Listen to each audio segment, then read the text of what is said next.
Bonjour les amis, j'espère que vous allez bien.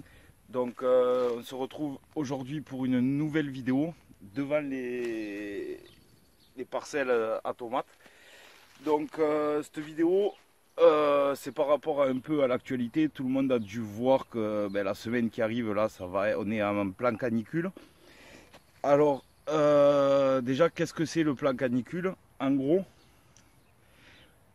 on peut avoir des fortes journées à 38 degrés ou même 40 degrés sans forcément que ce soit la canicule. En fait, la canicule, c'est parce qu'entre les températures diurnes et les températures nocturnes, il n'y a pas beaucoup de fluctuations. Et c'est ça qui fait que le gouvernement déclenche des plans canicules, parce que notre corps a besoin de cette fluctuation pour pouvoir se reposer le soir, réemmagasiner, recharger les batteries, etc. Et sans cette fluctuation, sans cette différence de température, l'organisme a du mal à gérer ça en fait. Et bien au potager, c'est exactement la même chose. On pourrait croire que je sais que certains ont dû le penser, puisque moi au tout début que je jardinais, je le pensais également. On pourrait croire que tiens, il va faire 40 degrés la semaine prochaine, c'est super, même la nuit il va faire chaud, le potager ça va pousser, c'est génial. Détrompez-vous, le potager va souffrir comme nous. Voilà. Quand vous avez vraiment chaud, sachez que le potager a chaud. Toutes les plantes qu'on y met, nous, en général, sous nos latitudes, là, ce sont des plantes qui sont adaptées à des températures. Vraiment, l'idéal, c'est 28, 30, 32 degrés. Dès qu'on passe au-dessus de ces températures-là, surtout quand la nuit, en plus, ça ne va pas descendre énormément, le potager va souffrir. Donc, on va voir trois choses importantes pour gérer cette semaine de canicule. Alors avant de commencer, parce que justement, un autre fait d'actualité, vous avez vu les orages de grêle qu'il y a eu un peu partout là, ces dernières semaines. D'ailleurs, il y a des agriculteurs qui ont vraiment morflé, les pauvres. Bon, j'espère qu'ils seront bien indemnisés. Voilà, bon. Mis à part ça, on m'a demandé pourquoi j'avais fait des structures comme ça. Je vais faire une petite vidéo en bas là pour vous montrer la structure. Pourquoi je ne faisais pas des tipis pour les tomates, des tipis normales comme on peut faire avec 4 bambous là. Bon. En fait, je fais des structures comme ça en carré, tout simplement pour pouvoir poser un drap en cas d'orage violent ou de grêle. Je pose un drap juste au-dessus et ça va venir me protéger les tomates des grêlons. Bien que nous, ici, j'ai pas eu à le faire, on a la chance de ne pas avoir eu de grêle. Mais si ça venait à arriver et que bien sûr je suis disponible pour venir le faire, j'ai plus qu'à tendre des draps sur ces structures et ça viendra protéger les tomates. De la même façon, c'est une des premières choses que vous pouvez mettre en place si vraiment vous êtes dans des régions où il va faire 40 degrés, etc. Vous allez pouvoir protéger, moi avec ces structures, je vais pouvoir protéger le potager du soleil. Donc ce que je ferai, c'est que le matin avant de partir bosser cette semaine là, à partir de mercredi, j'ai vu qu'il allait faire vraiment chaud, je vais venir mettre un drap blanc en haut et protéger les tomates du soleil. Bon, après sur le reste, j'ai pas eu le temps de faire la même chose, mais au moins les tomates, de toute façon, moi c'est le principal, c'est les tomates. Après le reste, bon, voilà. Donc je viendrai mettre un drap blanc juste sur la face supérieure, ce qui va protéger en fait aux horaires les plus chaudes, c'est-à-dire de 11h à 16h quand le soleil est au zénith. Voilà, après ça ne gênera pas la lumière du matin, du soir, ça viendra de travers. Voilà, ça va vraiment juste protéger des fortes chaleurs de 11h là jusqu'à 4h de l'après-midi, quoi.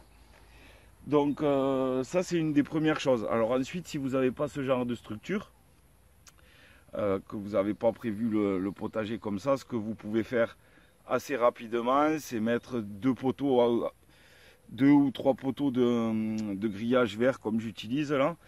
Je vous montrerai, il y en a qui font 3 mètres, donc déjà il y a de quoi protéger pas mal.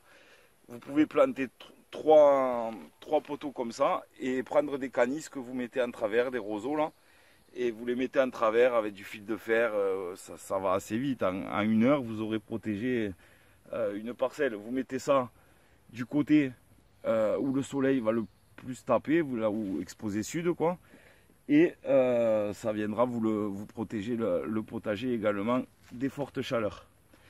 Donc là il n'y a pas un grand soleil, mais il y a déjà 32 degrés, l'atmosphère est assez humide, il fait chaud. Voilà, donc ça c'est une solution. Essayez de protéger au maximum. Après, si vous avez des choses vraiment sensibles aux fortes chaleurs, les laitues elles risquent de monter en graines hyper rapidement. Il y a plein de choses comme ça assez sensibles aux fortes chaleurs qu'il va falloir essayer de protéger. Donc après, chacun va faire comme il peut. Vous pouvez vous débrouiller. Si vous avez des arbres, vous tendez des draps. Si vous n'avez pas d'arbres, sur les choses sensibles, vous pouvez mettre un parasol. Voilà, c'est comme nous, il faut le protéger parce que ça peut faire des... Si vraiment ils annoncent ce qu'ils disent, si vraiment il arrive ce qu'ils disent, il peut y avoir des gros dégâts dans vos potagers, sachez-le. Ensuite, bon, la chose primordiale, je suis en train de me faire dévorer par les moustiques. Donc une autre chose primordiale, c'est l'arrosage. Alors, vous avez certainement dû entendre l'expression un bon binage vaut mieux que 2 arrosages. Alors, tout simplement, pourquoi? Le binage, il va vous permettre 2 choses. Déjà, vous allez en profiter pour casser la croûte qui se forme sur votre sol quand vous arrosez. Alors si vous faites au goutte à goutte et que vous avez un bon paillage, cette croûte elle est très fine au début, il n'y aura pas beaucoup de travail.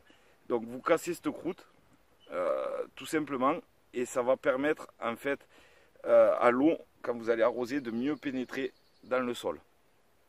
S'il y a cette croûte, l'eau, au lieu de pénétrer, elle va s'étaler un peu partout sur votre planche de culture ou peu importe. Et en fait, il va y avoir les 3/4 de l'eau qui vont servir à rien puisqu'elle ne va pas descendre en profondeur.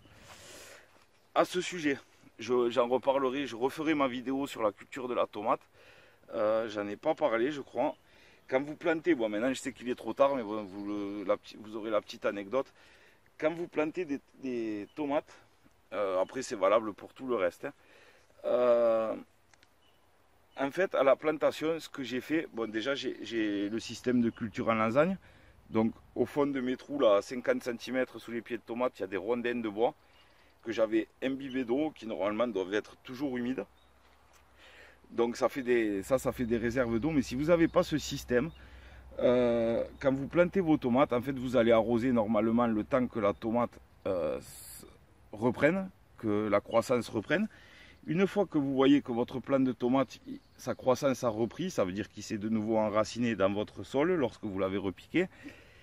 Et à ce moment-là, moi ce que je fais, après chacun a ses techniques, c'est que je fais un gros arrosage, mais vraiment j'inonde le sol. Et donc ensuite, ben, je paille, je mets mon paillage et j'attends, je surveille un peu tous les jours, je gratte le paillage par endroits et je regarde que le sol soit humide. Et j'attends qu'il soit sec, même pendant 1 ou 2 jours à la surface. J'attends qu'il soit vraiment sec avant de réarroser et je reprocède au même arrosage. Ça sert à quoi? En fait, ça va permettre, ça va forcer vos plantes de tomates, ça va forcer leurs racines plutôt à aller chercher l'eau en profondeur. Puisque votre sol il sera sec à 10 cm, mais en dessous il sera toujours humide, ça ne sèche pas comme ça un sol à 20 ou 30 cm sous le sol, surtout si vous avez le paillage. Donc en fait, vos tomates elles vont aller chercher l'humidité, et plutôt que les racines s'étalent en surface, puisque c'est toujours humide en surface, les racines elles ne vont pas aller se prendre la tête à essayer de descendre si vous les arrosez toujours en surface. Donc on laisse sécher en surface et on oblige les racines à descendre chercher en profondeur. Ce qui permet ensuite en été, ben, vos racines elles sont déjà bien profondes. On pourrait croire que le sol est sec à la surface, mais à 40 cm il sera toujours humide peut-être. Et vos tomates elles auront toujours de quoi boire. Voilà, donc ça c'est, donc on parlait du binage. Donc vous faites un binage, vous cassez, là je vous recommande de le faire dans les prochains jours. Ça va vite, hein. Vous prenez une binette ou même une petite fourche bêche ou un râteau, vous cassez la croûte un peu partout. Une fois que cette croûte est cassée, ben, vous faites un gros arrosage. Ensuite, pour le binage, il y a également l'avantage, c'est que vous allez en profiter pour retirer ce qu'on appelle des mauvaises herbes, même s'il n'y a pas vraiment de mauvaises herbes. Mais vous les retirez, puisque les herbes, elles ont besoin d'eau aussi, hein, pour pousser. Et c'est de l'eau que vos plantes n'auront pas. Donc on les enlève, on les jette sur le sol, on les laisse en paillage. Elles vont se décomposer, elles vont nourrir votre sol. Voilà, ça c'est pour le binage. La deuxième chose, on vient d'en parler, c'est le paillage. Alors le paillage, l'idéal c'est un paillage organique, c'est-à-dire des copeaux de bois, de la tonte de pelouse, des feuilles mortes,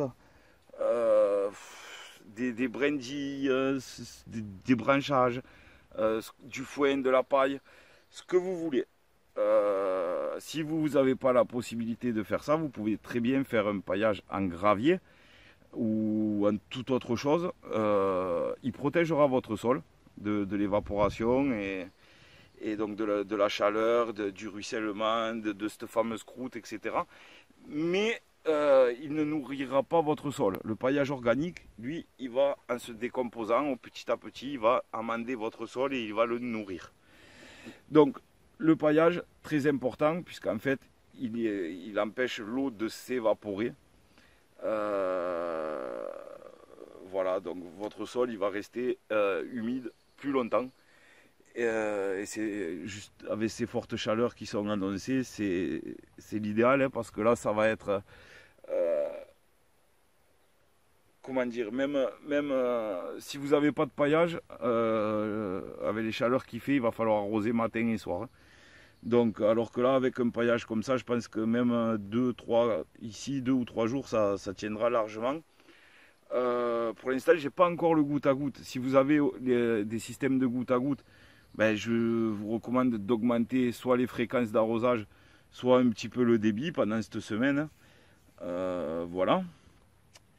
Donc le paillage, pour qu'il soit bénéfique, après ils vendent ces voiles aussi, les voiles là anti-mauvaises herbes. Alors ça, je trouve ça, ça par contre c'est nul. Il vaut mieux mettre des cailloux, si vous voulez, plutôt que ces choses-là. Bon, j'en suis pas fan.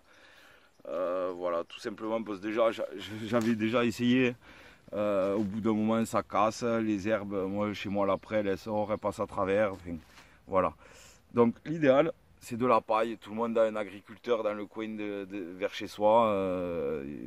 Ils font des bottes de foin, là, avec les roundballers.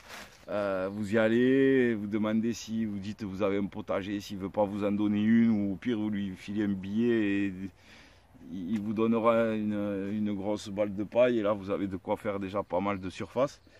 Donc voilà. Donc pour qu'il soit, oui je disais, pour qu'il soit relativement efficace, il faut mettre au moins 10 cm de paillage. L'idéal pour vraiment que ça ait de très bons effets, c'est 20 cm à peu près. Donc voilà, ça c'est la deuxième chose. Donc on a dit le binage pour permettre l'arrosage, le paillage. Et donc l'arrosage, 3 choses donc, que je vous ai parlé, qui vont être à surveiller pendant cette semaine et je pense pendant tout l'été, puisqu'apparemment on va avoir de forts épisodes. Apparemment ce serait comme ça plus ou moins tout l'été, de fortes chaleurs, des orages, des fortes chaleurs, des orages. Alors si on a des orages, c'est pas très gênant, hein, parce que moi ça arrose, donc voilà. Donc je pense un peu avoir tout dit. Les arrosages, donc oui, je vous le dis, en gros là ce qu'il faut faire avant cette semaine, si vous voulez aider au mieux votre potager à passer cette semaine, un binage, vous cassez la croûte, un arrosage les jours qui arrivent, là, vraiment en profondeur, vous arrosez, vous faites descendre l'eau au maximum dans le sol. Comme ça va mouiller votre sol, humidifier votre sol en profondeur. Les racines vont essayer d'aller chercher cette humidité. Donc c'est bien. Et puis après, le paillage, 10-20 cm. Et certainement, va falloir quand même surveiller. Donc tous les jours, si vous en avez la possibilité, vous venez, vous grattez votre paillage. Vous regardez si la terre est humide en surface. Si elle est humide en surface, c'est bon. Et tous les jours, ben, vous surveillez ça. Dernière chose, l'arrosage. Quand il fait vraiment chaud comme ça, alors en général on peut le faire soit le matin, soit le soir. Avec ces fortes chaleurs, vu que déjà à 8 h du matin il va faire très chaud ou à 9 h, pour que les plantes assimilent au mieux, qu'elles profitent au mieux de l'humidité, l'idéal c'est d'arroser le soir. Le plus tard possible. Alors je sais qu'on ne va pas se lever à 10 ou 11 h du soir pour venir arroser, mais si vous pouvez le faire à 20 h, 21 h après manger, c'est l'idéal. Comme ça, même s'il va faire chaud la nuit, c'est quand même là qu'il va faire le moins chaud qu'à 8 h du matin ou à 9 h. Et donc c'est là qu'elles assimileront au mieux l'eau.